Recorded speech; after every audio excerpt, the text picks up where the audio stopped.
Colonia Dignidad, Dignity Colony, or Colony of Dignity, was an isolated colony established in post-World War II Chile by emigrant Germans, which became notorious for the internment, torture, and murder of dissidents during the military dictatorship of General Augusto Pinochet in the 1970s, while under the leadership of German emigrant preacher Paul Schwer. Colonia Dignidad has been described as a state within a state. Schwer and members of the colony were deeply religious and followed the teachings of William Branham. The main legal economic activity of the colony was agriculture. At various periods, it also was home to a school, a hospital, 2 airstrips, a restaurant, and a power station. Colonia Dignidad's longest continuous leader, Paul Schwer, arrived in the colony in 1961. Schwer was a fugitive, accused of child molestation in West Germany. The organization he led in Chile was described, alternatively, as a cult or as a group of harmless eccentrics. The organization was secretive, and the colonia was surrounded by barbed wire fences, featured a watchtower and searchlights, and was later reported to contain secret weapon caches. External investigations, including efforts by the Chilean government, uncovered a history of criminal activity in the enclave, including child sexual abuse. Reports from Chile's National Commission for Truth and Reconciliation indicate that a small set of the many individuals abducted by Pinochet's Dirección de Inteligencia Nacional during his rule were held as prisoners at Colonia Dignidad, most of whom were subjected to torture and often to extrajudicial execution as well. Several members of Colonia's leadership of the time, including Schwer, were participants in the atrocities in 1991. The name of the settlement was changed to Villa Baviera. After Schwer fled to Argentina in 1996 to escape child molestation charges in Chile, control over residents loosened. Residents of the colony are now free to leave, and the site is open for tourism. The Central Intelligence Agency and Simon Wiesenthal claim that Joseph Mengele, the infamous Nazi concentration camp doctor, known as the Angel of Death for his lethal experiments on human subjects, was present at the colony. The colony itself rejected the accusation when Wiesenthal published it in 1997 in the Chilean press. The German government states that to this date, there is no evidence to support or invalidate Wiesenthal's claim or the more general allegation that the Colonia Dignidad or its legal successors was a place of refuge for Nazi criminals. The Nazi underground in South America was established some time before World War II. Juan Pern provided shelter to some escaped Nazi criminals. Nazi sympathy in South America decreased until Pinochet took power. The high concentration of Germans in Chile shaped the country's overall attitude towards subjects like education and military. A few of the Germans who immigrated to Chile in the 1960s were former Nazis led by Paul Schwer. Colonia Dignidad was a Nazi stronghold protected by the Chilean government.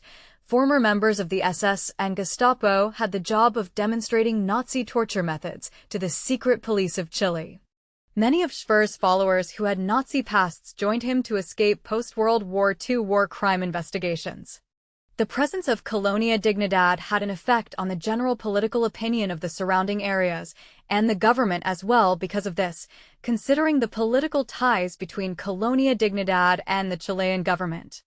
In 2004, a Chilean court convicted Schwer and 26 other cult members of child abuse. In 2006, Schwer was sentenced to 20 years in prison. In early 2011, Hartmut Hoppe, considered to be Schwer's right-hand man at Colonia Dignidad, was placed under house arrest in Chile while awaiting trial for human rights crimes. Located in a remote area in the Mal region of central Chile, Colonia Dignidad was located in the commune of Peril, in a rural area on the north bank of the Perqualacan River, about 35 kilometers southeast of the town of Peril. In May 2011, Hoppe fled Chile on board a helicopter, later making his way to Germany in June 2016. Prosecutors in Germany petitioned a court to enforce a 5-year prison sentence that Hoppe was sentenced to in absentia in Chile. In May 2019, German prosecutors announced that they had dropped their investigation into Hoppe and Reinhard Dring in January 2020, a lawyer for the victims, Petra Schlagenhoff. lodged a complaint seeking to have the investigation reopened.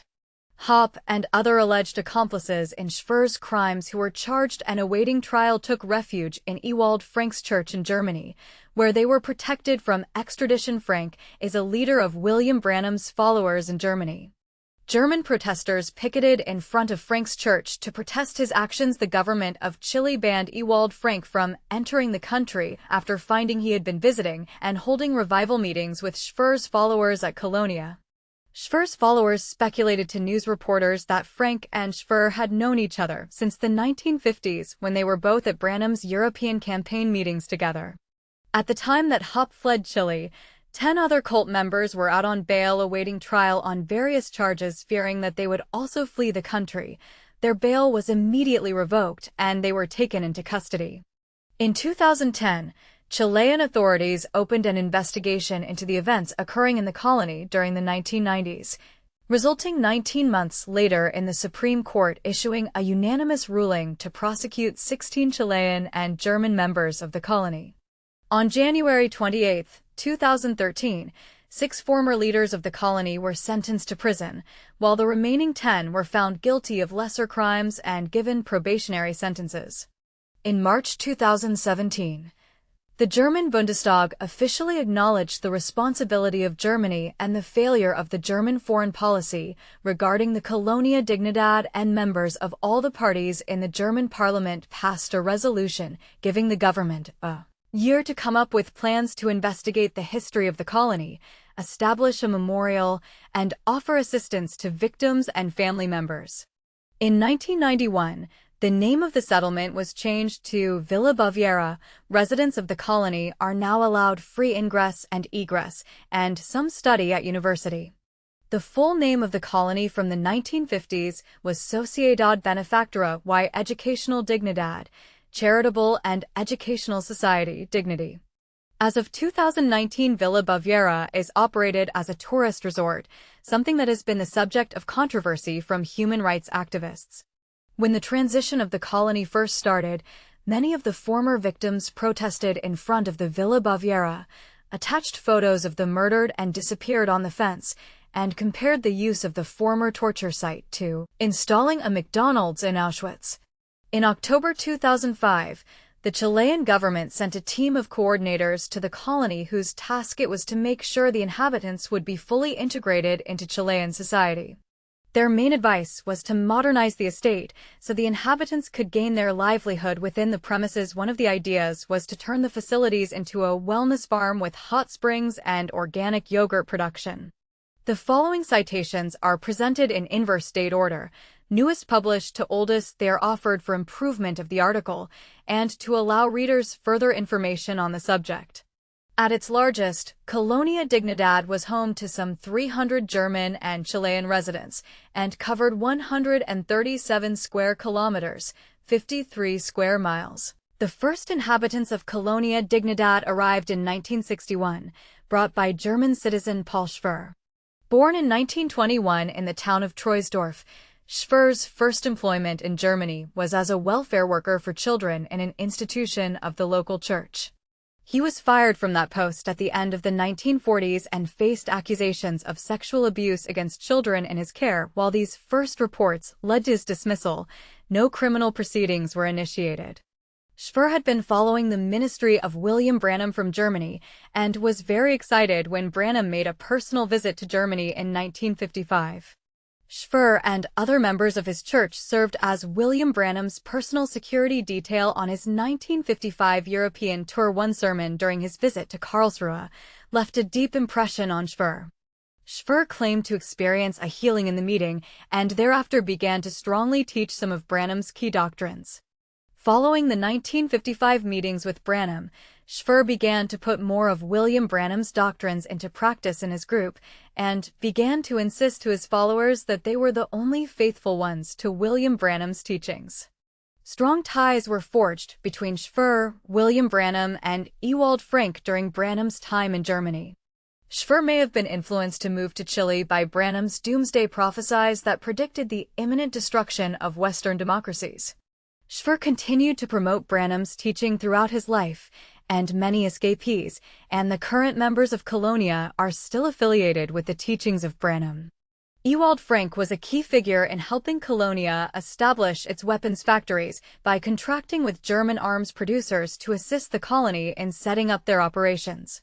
Frank also played a role in assisting in the sale and transport of the materials and supplies for the operations in Colonia. When investigations were launched into Colonia in later years, many members of the colony fled back to Germany where they found refuge with Frank. Schfer maintained connections to Branham until the latter's death in a car accident in 1965. To the outside world, the colony portrayed itself as a prime example of German efficiency, cleanliness, and communal work. The profitable agricultural production and an attached charity hospital helped preserve this image for a long time. The colony had its own press operations which recorded and broadcast videos showing their happy residents amid celebrations and commemorations, men dedicated to farm work, women and girls embroidering or preparing butter. Diplomats at the German embassy ignored reports of the violence and crime and praised it as a model colony. However, Schfer's propaganda efforts were again and again overshadowed by allegations of people escaping from the colony and obtaining asylum in Germany. The earliest known example was Wolfgang Miller, who fled in 1966 and first exposed the atrocities that occurred within the colony. Miller obtained German citizenship and worked for a newspaper, soon becoming an activist in Germany against the leaders of Colonia Dignidad. He eventually became the president of a foundation dedicated to the support of Schfer's victims in Chile. In 1967, Schfer freed another inhabitant of the colony, Heinz Kuhn, who confirmed the allegations previously made by Miller and provided more information on abuses. However, these first allegations were rejected by politicians and were emphatically denied due to their ties with the management of the colony in their preparation of the military coup of September 11, 1973, as demonstrated later in Chilean court cases. In 1988, George and Lottie Pam escaped and testified in a parliamentary hearing in Bonn, Germany, that German citizens were forced to live in the enclave against their will.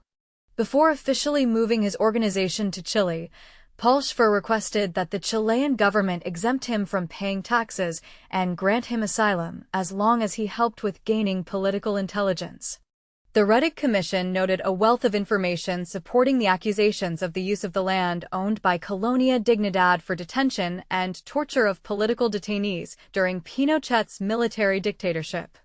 Among these sources are spokesmen for the government of the Federal Republic of Germany and the Working Group on Enforced or Involuntary Disappearances. The Rettig Commission ultimately based its conclusions on evidence that it examined directly. In these underground prisons, the captives were tortured in numerous ways, including mutilation from dogs and electric shocks. Some torture victims alleged that Schfer was directly involved in their torture. There is speculation that the extent of Schfer's involvement with Pinochet has not yet been fully disclosed. Schfer's 2005 arrest saw more than 500 government files of missing detainees hidden in the Bodega de las Papas, potato cellar in English. Each of these files contained details of severe human rights violations committed under Schfer's supervision in collaboration with Pinochet. In the late 1970s, Pinochet allegedly ordered for the mass graves containing hundreds of murdered detainees to be unearthed and for the bodies to be either thrown into the sea or burned. Journalist John Dinges has suggested that there was some degree of cooperation between the German intelligence service, German arms dealer Gerhard Mertens, and Colonia Dignidad, including creation of bunkers, tunnels, a hospital, and runways for the decentralized production of armaments in modules, parts produced in one place, other parts in another. This subject was proactively hidden because of the problems experienced at the time associated with Argentina. Because of Colonia Dignidad's close association with the Chilean military and strategic proximity to the Argentina-Chile border, the Colonia served as a base for the Chilean military during the 1978 Beagle conflict between Chile and Argentina. The hospital at Colonia Dignidad also served as a laboratory for the manufacture of weaponized sarin as part of the Pinochet government's Project Andrea. Chile turned to democracy in 1990 after 17 years of dictatorship, But Colonia Dignidad remained unchanged. Allegations of abuses and humiliations that occurred inside the colony increased. National and international pressure intensified, but each time the police tried to conduct an investigation at the site, they were greeted with a wall of silence. Colonia Dignidad authorities remained powerful and also had allies in the army and among the Chilean far right, who would warn them in advance when the police were preparing to visit the site. Slowly, Chilean public awareness began to change, creating a growing feeling of resentment towards the place, which many began to perceive as an independent state or an enclave within Chile. Before coming to Chile, Schwer had attempted to start an orphanage in Germany, but two mothers living there accused him of molesting their children, so to escape judicial consequences, he fled to Chile.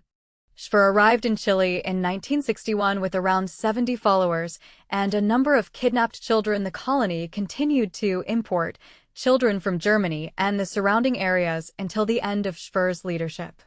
Colonia Dignidad grew to have about 350 people, around 100 of whom were children.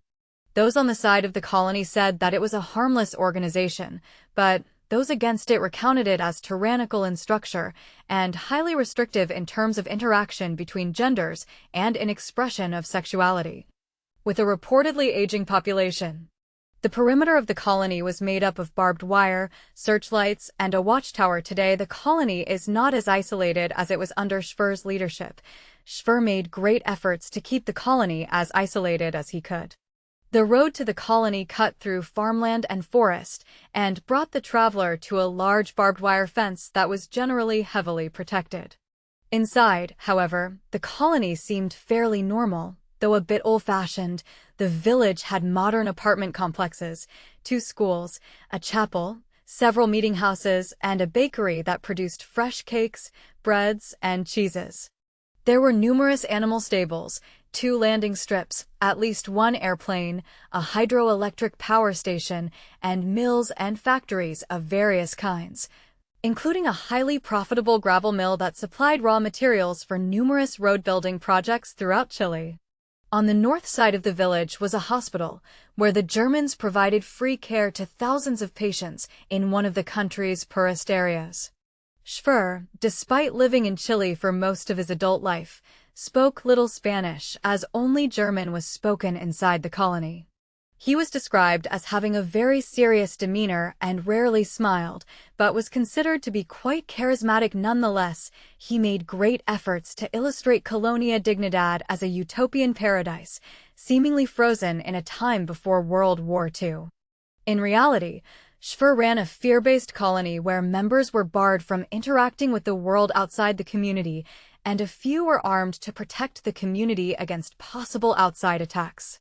The inhabitants lived under an abnormal authoritarian system, where in addition to minimal contact with the outside, Schwer ordered the division of families. Children did not talk to their parents, or did not know their siblings. It prohibited all kinds of relations, sentimental or conjugal, among adult women and men, and segregated the living quarters by sex. For sexually abused children, and some were tortured, as is clear from the statements of the German DR. Gisela Seewald, who admitted the use of electroshock therapy and sedatives that her boss had claimed were placebos. Members were often encouraged to confess to him both their own sins and the sins of others that they had witnessed. Supposed sinners were often publicly outed and shamed during gathering times and meals. Women were thought to be inherently sinful, plagued by sexuality, thus the justification behind separating the men from the women. Schwer often dictated the formation of romantic relationships, such as deciding when people could get married and have children. Most of the time, however, conceptions of the family inside the colony were based not on genetics, but on loyalty to Schwer, who self-identified as the permanent uncle. When children were born, they would be raised by nurses in groups segregated by sex rather than their biological parents. Males would initially be placed in a group called the babies, then advance to the wedges by age 6, the Army of Salvation by 15, the elder servants by the mid-30s, and lastly, the comolos by 50.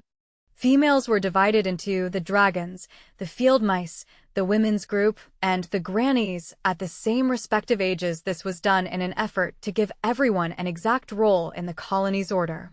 Group members shared living spaces of about 6 to 1 room, and all wore similar German 30s-style clothing. Each person would work 12+ hours a day, receiving no payment, but doing so rather for the sake of Colonia Dignidad. The colony had a school and hospital in the enclave, which offered support to rural families through free education and health services. This would, ultimately, create support in case the colony was attacked.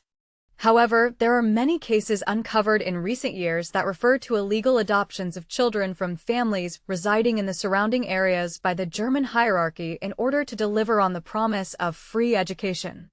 Locals around the colony generally knew Colonia Dignidad to be made up of hygienic, hard-working individuals who led a very structured life. In 1996, Schwer fled child sex abuse charges in Chile, escaping arrest until 2005.